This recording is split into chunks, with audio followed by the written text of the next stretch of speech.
CPM-ന്റെ സംസ്ഥാന സമ്മേളനം കഴിഞ്ഞിരിക്കുകയാണ്. അപ്പം അതിൻ്റെ ഏറ്റവും ഞാനത് കണ്ടൊരു വീഡിയോ ഉണ്ട്. അതായത് CPM-ന്റെ ഇന്ന് കേരളത്തിൽ ജീവിച്ചിരിക്കുന്ന ഏറ്റവും റെസ്പെക്റ്റഡ് ആയിട്ടുള്ള ലീഡറാണ് G. സുധാകരൻ. മുഖത്ത് നോക്കിയ കാര്യങ്ങൾ പറയും.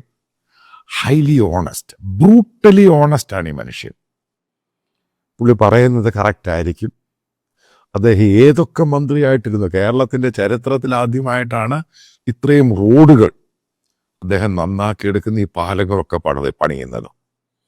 അതിൻ്റെ മെറിറ്റോടുകൂടിയാണ് പിണറായി വിജയൻ സർക്കാർ അധികാരത്തിൽ വരുന്നത്. അദ്ദേഹം എല്ലാം ഒഴിഞ്ഞ് വളരെ ബ്രാഞ്ച് കമ്മിറ്റി മെമ്പറായിട്ട്, കാരണം അയാൾ റിട്ടയർമെൻ്റ് ആയി, അയാൾ തീരുമാനിച്ചു. അദ്ദേഹത്തിൻ്റെ ഭാര്യ യൂണിവേഴ്സിറ്റി പ്രൊഫസറായിരുന്നു. അദ്ദേഹം റോഡ് എക്സ്പാൻഷൻ വന്ന സമയത്ത് സ്വന്തം വീട് പൊളിച്ചോളാൻ പറഞ്ഞ ഒരാളാണ്, പവറിലിരുന്നിട്ട് പോലും.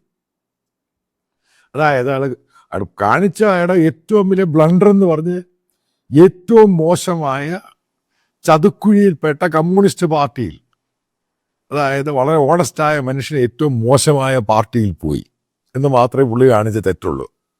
പക്ഷെ ഒരു കാര്യമാണ്, CPM-നെ ആലപ്പുഴ ജില്ലയിൽ വളർത്തിയതിൻ്റെ പ്രധാന കാരണക്കാരൻ, ഞാൻ എൻ്റെ അച്യുതാനന്ദനേക്കാളിലും ക്രെഡിറ്റ് കൊടുക്കുന്നത് സുധാകരനാണ്. കാരണം അച്യുതാനന്ദ സമയത്ത് എത്ര സീറ്റ് ജയിക്കാൻ പറ്റിയിട്ടുണ്ട്? സുധാകരൻ വന്ന ശേഷമാണ് സീറ്റുകൾ ഇത്രയും CPM-ന് കൂടാനുണ്ടായ കാരണം. അപ്പോൾ അതിനകത്ത് പുള്ളി തന്നെയാണ് ഇത് കോൺട്രിബ്യൂട്ട് ചെയ്തിരിക്കുന്നത്. അപ്പം അദ്ദേഹം അതിൽ ഒരു പ്രസ്താവനയുണ്ട്. അതായത് KB തോമസ് എന്ന് പറഞ്ഞ പഴയ എറണാകുളം MP, പഴയ ഭക്ഷ്യ സിവിൽ സപ്ലൈസ് വകുപ്പിൻ്റെ സ്വതന്ത്ര ചുമതല ഉണ്ടായിരുന്ന മന്ത്രി. ഞാൻ ഇയാളെപ്പറ്റി പല ആവർത്തി പറഞ്ഞു, കേരളം കണ്ട നല്ലൊരു പെരുങ്കള്ളനാണിവൻ ഈ KB തോമസ്. ഞാൻ ആ വാക്കാണ് ഉപയോഗിക്കുന്നത്. അയാൾ സ്വന്തമായിട്ട് പറഞ്ഞു, അയാളെ തിരുതത്തോമയെന്നാണ് മറ്റുള്ള കോൺഗ്രസ്കാരെ വിളിക്കുന്നത്. അത് അയാൾക്ക് അറിയാവുന്ന കാര്യം. അപ്പം അതിനകത്ത് പ്രധാനമായിട്ട് ചില കണക്കുകൾ G. സുധാകരൻ ഉന്നയിച്ചു. ഒരു മാസം 30 ലക്ഷം രൂപയാണ് KB തോമസിന് പല രീതിയിൽ കിട്ടുന്നത്. അതായത് കേരള ഗവൺമെൻറ്റുമായിട്ട് ബന്ധപ്പെട്ട് ഏകദേശം 12ഓളം ലക്ഷം പുള്ളിക്ക് സാലറി ഇത്ര. അത് കഴിഞ്ഞിട്ട് അദ്ദേഹത്തിൻ്റെ അപ് ഡൗൺ എയർ ടിക്കറ്റ്, കാരണം സ്ഥിരം വരുന്നു വരുന്നു കൂടെ ഒരാളും ശിങ്കടിയും കാണും. അപ്പം എല്ലാം ഏകദേശം 12 ലക്ഷം രൂപ. അതായത് കടക്കണിയിലായ കേരള ഗവൺമെൻറ് ഈ തോമായിക്ക് കൊടുക്കുകയാണ്. എന്തിനാ ഇത് കൊടുക്കുന്നത് നമ്മൾക്ക് അവസാനം പറയാം. പിന്നെ MP ആയിട്ടിരുന്ന ശമ്പളം, MLA ആയിട്ടിരുന്ന ശമ്പളം, കോളേജിലെ പ്രൊഫസറായിട്ട് ഇരുന്ന റിട്ടയർമെൻറ്റ് എല്ലാം കൂടെ ചേർത്ത് 30 ലക്ഷം രൂപ. ചോദ്യം പ്രസക്തമാണ്.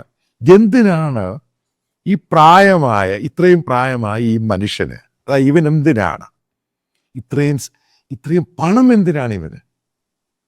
ഇവനെ കണ്ട മുഖത്ത് തുപ്പണം. ആക്ച്വലി അത്ര വൃത്തികെട്ടവൻ ഇയാൾ. പണത്തിൻ്റെ കാര്യത്തിൽ ഇയാളെപ്പറ്റി എനിക്ക് ഉദാഹരണം പറഞ്ഞ കാര്യം വിട്ടിക്കോ, ഞാൻ പറയാം പല കാര്യങ്ങൾ എനിക്ക് പേഴ്സണലി എനിക്ക് അറിയാവുന്ന കാര്യങ്ങൾ. KB തോമസിനെ പറ്റി. ഇയാൾ സോണിയാഗാന്ധിയുടെ കിച്ചണിലായിരുന്നു ബേസിക്കലി. എത്ര കോൺഗ്രസ്സുകാർക്ക് ഇത് അറിയാവുന്ന എനിക്കറിയത്തില്ല. ഈ തിരുത മീൻ കൊണ്ടുപോവുക, കൈതച്ചക്ക, ഇത് കൊടുത്ത് സോണിയാഗാന്ധിയെ സോപ്പിട്ടു. സോണിയാഗാന്ധിയോട് നല്ല ബന്ധമായിരുന്നു. അതിൻ്റെ പേരിലാണ് ഇയാളെ മന്ത്രിയാക്കിയൊക്കെ ചെയ്യുന്നത്. ഏകദേശം 10-24 വർഷം എറണാകുളത്തിൻ്റെ MP ആയിരുന്നു. ഒരു കോപ്പും ചെയ്തിട്ടില്ല. എൻ്റെ കാര്യം എന്തോ, കാരണം എറണാകുളം ബേസിക്കലി ഒരു കോൺഗ്രസ് ബെൽറ്റാണ്. ആൾക്കാർ വോട്ട് ചെയ്തുകൊണ്ടിരുന്നു. വർഗീയത ഉപയോഗിക്കുന്ന, മതം ഉപയോഗിക്കുന്ന സമയത്ത് പക്ക വർഗീയത ഉപയോഗിക്കുക ആള്. ഇപ്പോൾ കോവിഡുമായിട്ട് ബന്ധപ്പെട്ട് ഇയാളെ കണ്ട് സുഖമായി. അതിനുശേഷം പറഞ്ഞ് ഞാൻ വേളാങ്കണ്ണി പള്ളിയിൽ പോകുന്നു, അവിടെ പോയി ഇലക്ഷനുമായിട്ട് എടുക്കുക. അവിടെ വർഗീയതയും ഈ പറയുന്ന ക്രിസ്ത്യൻ സംഭവം എടുത്ത് ഉപയോഗിക്കുന്നവനാണിവൻ. അതായത് പരമനാറി. പിണറായിയുടെ ഭാഷ പറഞ്ഞത് പരമനാറിയിലെ നാറിയാണ് ഇയാൾ. നേരത്തെ ചെയ്തുകൊണ്ടിരുന്നറിയോ? കുറച്ച് വർഷം ഇയാൾ നേരത്തെ MP ആയിട്ടിരുന്ന സമയത്ത് ഇതിനൊക്കെ തെളിവുണ്ട് കേട്ടല്ലോ. കാരണം ഈ KB തോമസ് ഇയാളെ കാണാൻ പല ആവശ്യത്തിന് പല ആൾക്കാർ വരും. കാരണം മെമ്പർ ഓഫ് പാർലമെൻ്റ് അല്ലേ. പക്ഷെ ഇന്നുള്ള ജനങ്ങൾക്കറിയാം ഒരു മെമ്പർ ഓഫ് പാർലമെൻറ്റ് വിചാരിച്ച് ഒരു കുന്നം നടക്കാൻ പോകുന്നില്ല. കാരണം ഡൽഹിയിലുള്ള എനിക്കറിയാം ഇവർക്ക് എന്ത് ചെയ്യാൻ പറ്റും. ഒരു സിമ്പിൾ മെമ്പർ ഓഫ് പാർലമെൻറ്റിനും ഈ KB തോമസിനെ അവിടെ കൊടുക്കും ഒരു പുല്ലും ചെയ്യാൻ പറ്റത്തില്ല. അപ്പം അതിനേക്കാൾ എനിക്ക് ചെയ്യാൻ പറ്റും. കാരണം എനിക്ക് പല ആൾക്കാരുമായിട്ട് ഇപ്പം പേടിയൊക്കെ ഉണ്ട്. ഇയാളെ കൊണ്ടൊരു പുല്ലും നടക്കത്തില്ല. കാരണം പഴയ മന്ത്രി, പഴയ ബന്ധം, ഇതൊക്കെ വെച്ച് പിണറായി വിജയൻ എന്തിനാണ് ഇയാൾ ഉപയോഗിക്കാതെ? അവസാനം ഞാൻ പറയാം എന്താ അതിൻ്റെ കാരണം ഇയാൾ അവിടെ ഇരുത്തിയേക്കുന്നത്. പിന്നെ ഇയാൾ നേരത്തെ എം പി ആയ സമയത്ത് ഈ ആൾക്കാർ കാണാൻ വരുമ്പോൾ ഓരോരുത്തരോടും പറയും അയാൾക്ക് അപ് ഡൗൺ ടിക്കറ്റ് ശരിയായി കൊണ്ടുവരാൻ. കാരണം നിങ്ങൾ മനസ്സിലാക്കുക, ഒരു മെമ്പർ ഓഫ് പാർലമെൻറ്റിന് എല്ലാ വർഷവും 52 ടിക്കറ്റാണ് ഗവൺമെൻറ് ഓഫ് ഇന്ത്യ കൊടുക്കുന്നത്.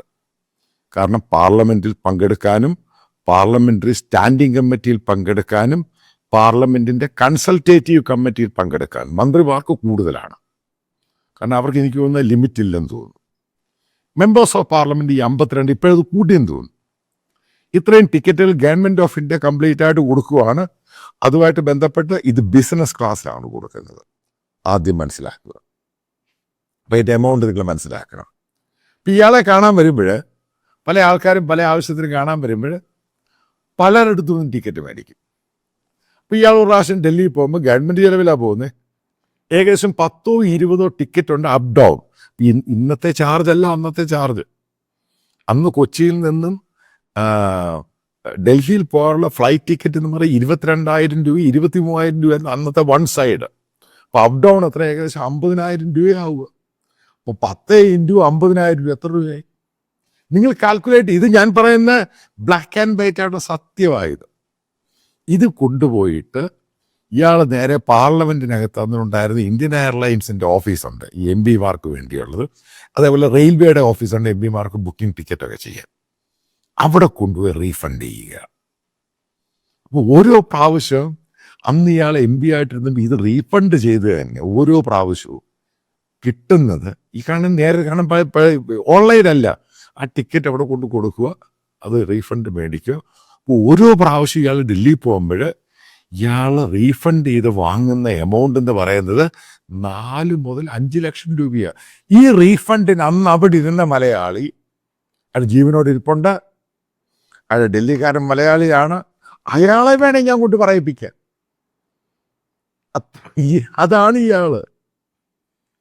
ബാക്കി അതാണ് ഞാൻ പറയും, ഉദാഹരണം പറഞ്ഞ ബാക്കിക്കാരൻ ഞാൻ പറയാം.